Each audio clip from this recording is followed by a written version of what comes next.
قال فما خطبك يا سامري؟ قال بصرت بما لم يبصروا به فقبضت قبضة من أثر الرسول فنبذتها وكذلك سولت لي نفسي. قال فاذهب فإن لك في الحياة أن تقول لا مساس وإن لك موعدا لن تخلفه وانظر إلى إلهك الذي ظلت عليه عاكفا لنحرقنه ثم لننسفنه في اليم نسفا إنما إلهكم الله الذي لا إله إلا هو وسع كل شيء علما۔ موسیٰ علیہ السلام نے پوچھا، اے سامری تیرا کیا حال ہے؟ سامری نے جواب دیا کہ مجھے وہ چیز دکھائی دی جو بنی اسرائیل کو دکھائی نہیں دی، تو میں نے اللہ کے بھیجے ہوئے کے نقش قدم سے ایک مٹھی بھر لی، اسے اس میں ڈال دیا، میرے دل نے ہی یہ بات میرے لیے بنا دی۔ کہا، اچھا اے سامری جا، دنیا کی زندگی میں تیری سزا یہی ہے کہ تو کہتا رہے کہ ہاتھ نہ لگانا، اور ایک اور بھی وعدہ تیرے ساتھ ہے جو تیرے بارے میں کبھی بھی خلاف نہ کیا جائے گا، اور اب تو اپنے اس معبود کو کہ جس کو تو نے اپنے ہاتھ سے بنایا ہے دیکھ لینا، جس کا تو اعتکاف کیے ہوئے تھا کہ ہم اسے جلا کر دریا میں ریزہ ریزہ اڑا دیں گے۔ اصل بات یہی ہے کہ تم سب کے معبود برحق تو صرف اللہ ہی ہیں، اللہ کے سوا کوئی عبادت کے قابل ہی نہیں، اللہ کا علم تمام چیزوں پر حاوی ہے۔ سامعین، اب ان آیتوں کی تفسیر سماعت کیجیے۔ سامری سے موسیٰ علیہ السلام کا مکالمہ اور بددعا۔ موسیٰ علیہ السلام نے سامری سے پوچھا کہ تو نے یہ فتنہ کیوں اٹھایا؟ یہ شخص باجرما کا رہنے والا تھا، اس کی قوم گائے پرست تھی، اس کے دل میں بھی گائے کی محبت گہر کیے ہوئے تھی۔ اس نے بنی اسرائیل کے ساتھ اپنے ایمان کا اظہار کیا تھا۔ یہ بھی کہا گیا کہ اس کا نام موسیٰ بن ظفر تھا، ایک روایت میں ہے کہ یہ کرمانی تھا، ایک روایت میں ہے کہ اس کی بستی کا نام سامرہ تھا۔ واللہ اعلم۔ یہ تمام روایات تفسیر ابن جریر طبری میں ہے۔ سامری نے موسیٰ علیہ السلام کو جواب دیا کہ جب فرعون کی ہلاکت کے لیے جبریل علیہ السلام آئے تو میں نے ان کے گھوڑے کے ٹاپ تلے کی تھوڑی سی مٹی اٹھا لی۔ اکثر مفسرین کے نزدیک مشہور بات یہی ہے۔ اس کا پورا بیان پہلے گزر چکا ہے۔ پھر موسیٰ علیہ السلام نے فرمایا، تمہارے سب کے معبود تو اللہ ہی ہیں، یہ بچھڑا نہیں، مستحق عبادت تو صرف اللہ تعالیٰ ہے، باقی تمام جہان اللہ کا محتاج ہے اور اللہ کے ماتحت ہے۔ وہ اللہ تو ہر چیز کا پورا علم رکھتے ہیں، اللہ کے علم میں تمام مخلوق کا گھیراؤ کر رکھا ہے، ہر چیز کی گنتی اللہ کو معلوم ہے، ایک ذرہ بھی اللہ کے علم سے باہر نہیں، ہر پتے کا اور ہر دانے کا اللہ کو اچھی طرح علم ہے، بلکہ اللہ کے پاس کی کتاب میں وہ لکھا ہوا موجود ہے۔ زمین کے تمام جانداروں کو روزیاں وہی پہنچاتا ہے، سب کی جگہ اللہ کو معلوم ہے، سب کچھ کھلی اور واضح کتاب میں لکھا ہوا ہے۔ اللہ کا علم محیط کل اور سب کو حاوی ہے۔ اس مضمون کی اور بھی بہت سی آیتیں ہیں۔ كذلك نقص عليك من أنباء ما قد سبق وقد آتيناك من لدنا ذكرا من أعرض عنه فإنه يحمل يوم القيامة وزرا خالدين فيه وساء لهم يوم القيامة حملا۔ اسی طرح ہم نے آپ کے سامنے پہلے کی ہو چکی ہوئی وارداتیں بیان فرما رہے ہیں۔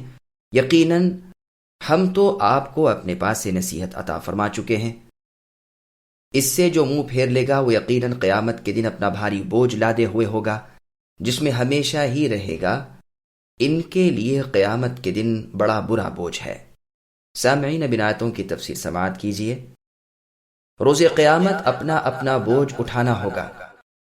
فرمان ہے کہ جیسے موسیٰ علیہ السلام کا قصہ اصلی رنگ میں آپ کے سامنے اے نبی بیان ہو رہا ہے، ایسے ہی اور بھی حالات گزشتہ آپ کے سامنے ہم ہو بہو بیان فرما رہے ہیں۔ ہم نے تو آپ کو قرآن عظیم دے رکھا ہے جس کے پاس بھی باطل نہیں پھٹک سکتا، کیونکہ ہم حکمت و حمد والے ہیں، جیسا کہ اللہ نے سورہ فصلت کی آیت نمبر 42 میں فرمایا۔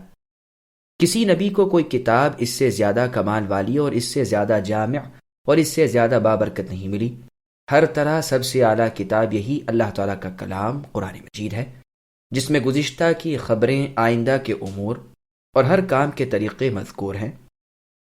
اسے نہ ماننے والا، اس سے منہ پھیرنے والا، اس کے احکام سے بھاگنے والا، اس کے سوا کسی اور میں ہدایت تلاش کرنے والا گمراہ ہے اور جہنم کی طرف جانے والا ہے۔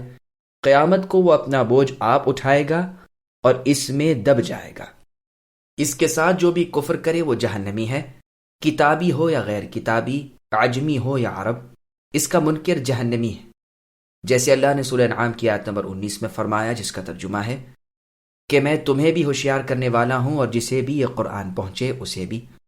بس اس کا متبع ہدایت والا اور اس کا مخالف ضلالت و شقاوت والا، جو یہاں برباد ہوا اور وہاں دوزخی بنا۔ اس عذاب سے اسے نہ تو کبھی چھٹکارا حاصل ہو نہ بچ سکے، برا بوجھ ہے جو اس پر اس دن ہوگا۔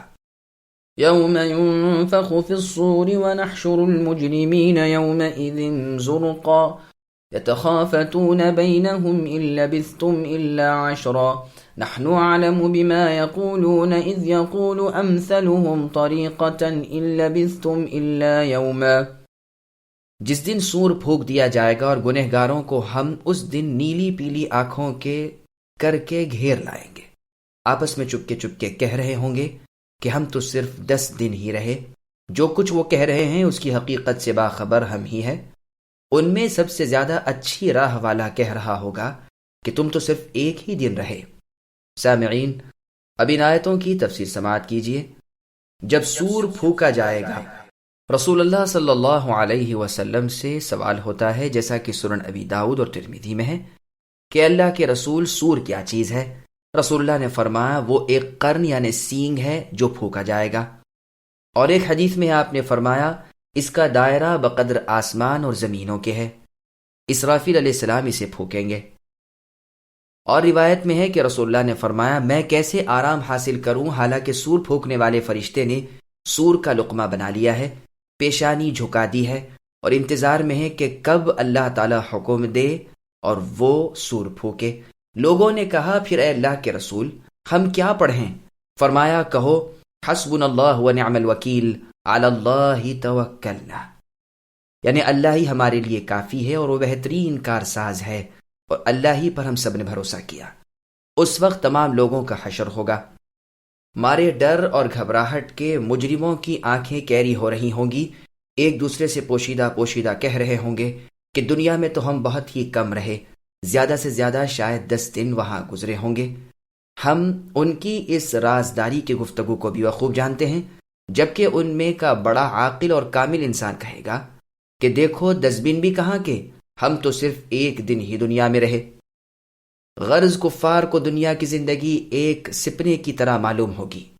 اس وقت وہ قسمیں کھا کر کہیں گے کہ صرف 1 ساعت ہی دنیا میں ہم تو ٹھہرے ہوں گے۔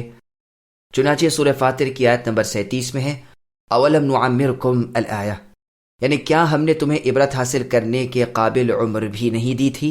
پھر ہوشیار کرنے والے بھی تمہارے پاس آ چکے تھے۔ اور سورہ مؤمنون کی آیت نمبر 113 میں ہے کہ اس سوال پر کہ تم کتنا عرصہ زمین میں گزار آئے ہو، ان کا جواب ہے کہ 1 دن بلکہ اس سے بھی کم۔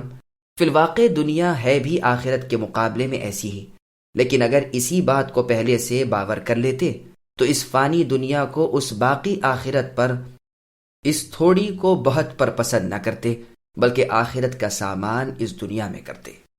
وَيَسْأَلُونَكَ عَنِ الْجِبَالِ فَقُلْ يَنسِفُهَا رَبِّي نَسْفًا فَيَذَرُهَا قَاعًا صَفْصَفًا لَا تَرَى فِيهَا عِوَجًا وَلَا أَمْتًا يَوْمَئِذٍ يَتَّبِعُونَ الدَّاعِيَ لَا عِوَجَ لَهُ وَخَشَعَتِ الْأَصْوَاتُ لِلرَّحْمَنِ فَلَا تَسْمَعُ إِلَّا هَمْسًا۔ اور اے نبی آپ سے پہاڑوں کی نسبت سوال کرتے ہیں، سو آپ کہہ دیجئے کہ انہیں میرے رب اللہ تعالیٰ ریزہ ریزہ کر کے اڑا دیں گے اور زمین کو بالکل ہموار صاف میدان کر کے چھوڑیں گے، جس میں اے نبی آپ نہ کہیں موڑ توڑ دیکھیں گے نہ اونچ نیچ۔ جس دن پکارنے والے کے پیچھے چلیں گے جس میں کوئی کجی نہ ہوگی، اللہ رحمان کے سامنے تمام آوازیں پست ہو جائیں گی، سوائے خسر پھسر کے آپ کو اے نبی کچھ بھی سنائی نہ دے گا۔ سامعین اب آیتوں کی تفسیر سماعت کیجیے۔ پہاڑ ریزہ ریزہ ہو جائیں گے۔ لوگوں نے پوچھا اے اللہ کے نبی کہ قیامت کے دن یہ پہاڑ باقی رہیں گے یا نہیں؟